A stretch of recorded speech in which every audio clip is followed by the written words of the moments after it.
मेरे पति रात से गायब है, उनका फोन भी कमरे में ही है। आप प्लीज मेरी मदद कीजिए।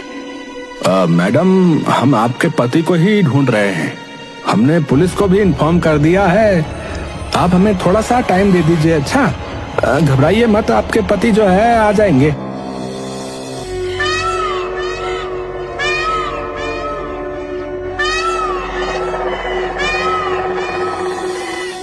रोशनी अपने होटल के रूम में आकर रोने लगती है।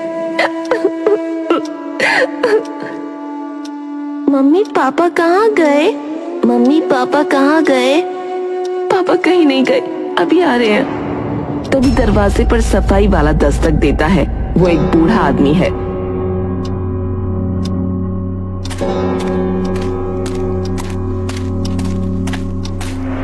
बाबा, आप यहाँ कितने सालों से काम कर रहे हैं? मेरी तो पूरी उम्र निकल गई यहीं।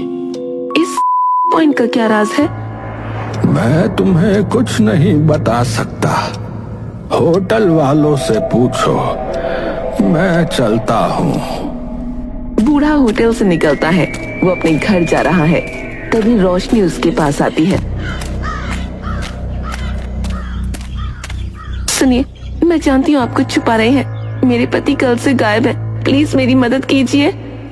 अभी पति गायब हुआ है, यहाँ से चली जाओ, वरना बच्चे और खुद भी गायब हो जाओगी। ये होटल वाले सब जानते हैं, लेकिन कभी कुछ बताएंगे नहीं।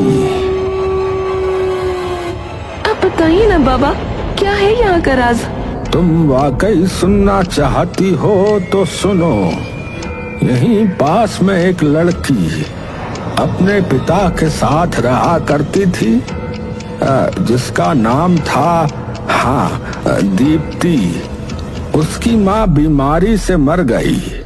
उसके बाद उसके पिता का बर्ताव उसके साथ बहुत बुरा हो गया। एक दिन दीप्ति ने पूछा। दीप्ति और उसके पापा घर में है और दीप्ति अपने पापा को चाय पिला रही है। दीप्ति चाय देते हुए, पापा आपसे एक बात बोलनी थी। क्या है? पैसे तो मांगियो मत, तेरी माँ तो मर गई, तुझे छोड़ गई मेरे सर पे। मैं आपसे पैसे नहीं मांग रही, मैं बस बता रही हूँ कि मम्मी कुछ पैसे मेरे लिए जमा करके रख के गई है। मैं आज कपड़े लेने जा रही हूँ उन पैसों से। क्या? तुझे उसने पैसे दिए और तू मुझे नहीं देगी? यहाँ जो दिन रात खाना खाती है, जानती है कहाँ से आता है? पापा, कपड़े लेने भी तो जरूरी है ना। मेरे पास कपड़े नहीं है, सब पुराने हो गए हैं। जबान लड़ाती है? जबान लड़ाती है? अभी बताता हूँ तुझे, अभी बताता हूँ तुझे।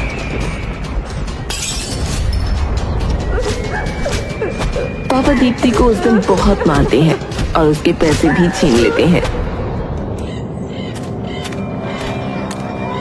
स्कूल में दीप्ति की सहेली अंजू मिलती है। अंजू दीप्ति की चोटें देखकर गुस्से में आ जाती है। अरे वो तेरा बाप नहीं है, हैवान है हैवान। मुझे तो शक है तेरी मम्मी को भी इसी ने मारा होगा। ऐसा मत बोल दीप्ति, वो मेरे पापा है। यार मुझे बुरा लगता है, वो रोज तुझे मारते हैं। क्या तुझे बुरा नहीं लगता? दीप्ति खामोश रहती है।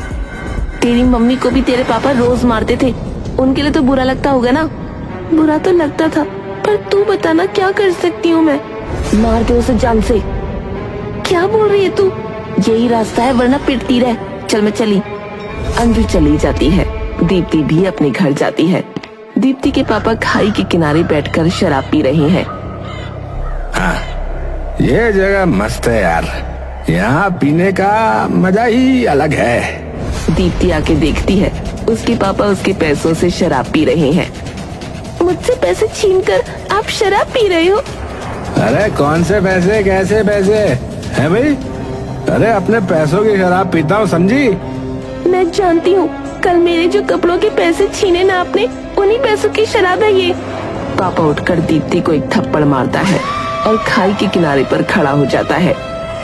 ताली मुझसे जबान लड़ाती है, मुझसे जबान लड़ाती है, ये ले। दीप्ति के कानों में आवाज गूंजती है अंजू की। मारते उसे जान से।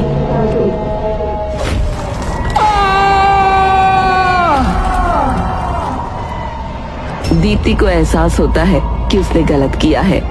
दीप्ति रोते हुए एक नोट लिखती है। उस नोट को वहीं पेड़ पर चिपका देती है और खाई के किनारे पर खड़े होकर कहती है, मम्मी मैं आ रही हूँ।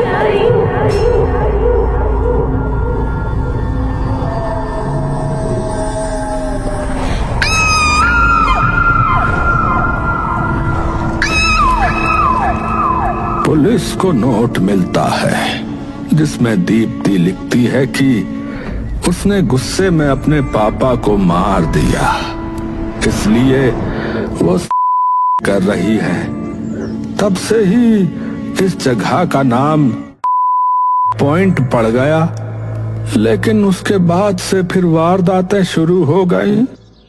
आए दिन लोग यहाँ से कूदने लगे, कोई मरने लगा, वो भी सब अजीब अजीब ढंग से। बाबा, जो सिगरेट मेरे पति पीते थे, ये मुझे वो इसी पॉइंट पर उस रात मिली जिस रात वो गायब हुए हैं। मैं दुआ करूंगा कि तेरा पति ठीक हो, लेकिन जितनी जल्दी हो सके तू यहाँ से निकल जा। अपने पति के बिना मैं कहीं नहीं जाने वाली।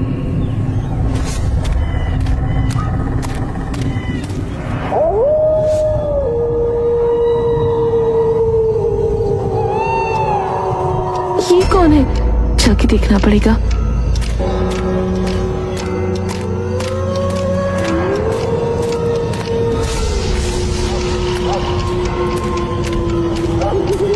रोशनी पॉइंट पर जाती है तो देखती है वहाँ कोई और आदमी नहीं, उसका पति अरुण खड़ा है। अरुण, तुम कहाँ चले गए थे? हम तुम्हें कहाँ कहाँ ढूंढ रहे थे। मैं तो कहीं नहीं गया, मैं तो यहीं था। अरे तुम पागल हो? पुलिस, होटल वाले सब तुम्हें ढूंढ रहे हैं और तुम यहाँ खड़े हुए हो। किसी ने यहाँ नहीं ढूंढा ना, वरना पहले ही मिल जाता। अब चलो, बच्चे भी तुम्हारा इंतजार कर रहे हैं। मैं अब यही रहूंगा रोशनी, इस जगह से जिससे दिल लग गया है। जाओ, तुम बच्चों को यहीं ले आओ। कैसी बात कर रहे हो? रोशनी अरुण का हाथ पकड़ने के लिए हाथ बढ़ाती है, पर वो देखती है कि अरुण के हाथ अजीब से हैं। उसके नाखून बड़े बड़े भूत की तरह हैं। रोशनी डरते हुए, ये तुम्हारे हाथ, इन्हें क्या हुआ? ये हाथ मेरे नहीं है।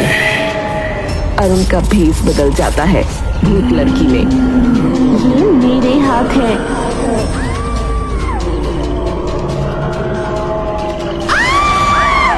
ऋतिक और कार्तिक दोनों कमरे में जाग जाते हैं।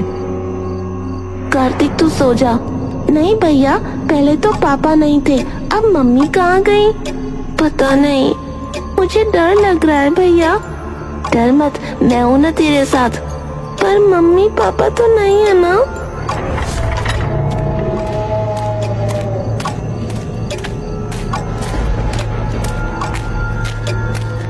चलो बच्चों, पापा से मिलने। पापा आ गए हैं। कहाँ है पापा? नीचे तुम्हारा इंतजार कर रहे हैं। दोनों बच्चे रोशनी के साथ चल देते हैं। मम्मी, पापा कहाँ गए थे? पापा कहीं गए नहीं थे, पापा बस हमारे साथ लुका छुपी खेल रहे थे। हम कहाँ जा रहे हैं मम्मी? पापा के पास, हमेशा के लिए। मम्मी, मुझे डर लग रहा है। कोई बात नहीं, बस कुछ देर का डर, उसके बाद सब ठीक हो जाएगा। बच्चों, नीचे देखो। बच्चे डरते हुए नीचे देखते हैं। पापा वहीं हैं, हमें भी वहीं जाना पड़ेगा। नहीं मम्मी, मुझे डर लग रहा है। मैं नहीं जाऊंगा, पापा वहाँ नहीं है। डरना कैसा मरने से? क्या बोला आपने मम्मी? रोशनी अपना भेष बदल लेती है। भूत लड़की दोनों बच्चों को धक्का मारती है और खाई में गिरा देती है। मम्मी बचाओ! बूढ़ा आदमी रोशनी के कमरे में आकर उसका सामान देखता है। मैंने कहा था चली जा यहाँ से, पर मानी नहीं। अपने साथ साथ बच्चों की भी बलि चढ़ा दी। मैंने कहा था।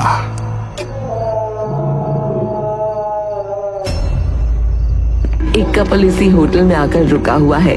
रात में पति सिगरेट पीने के लिए पॉइंट पर जाता है।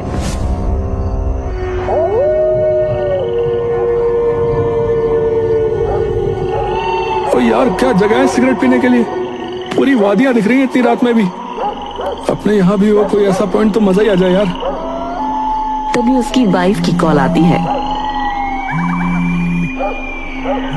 अरे यार, इसने सिगरेट पीते हुए देख तो नहीं लिया। आदमी फोन उठाता है।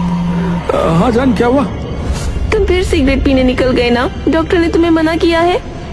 अरे एक ही पी रहा हूँ, बस आ रहा हूँ 10 मिनट में। मरने का इतना ही शौक है ना तो कहीं से छलांग लगा लो, मर जाओ। जब डॉक्टर ने तुम्हें मना किया है तो क्यों नहीं समझते बात को? तभी आदमी को खाई के किनारे एक जख्मी हाथ ऊपर की तरफ आता दिखता है। एक मिनट, कौन है? कौन है वहाँ?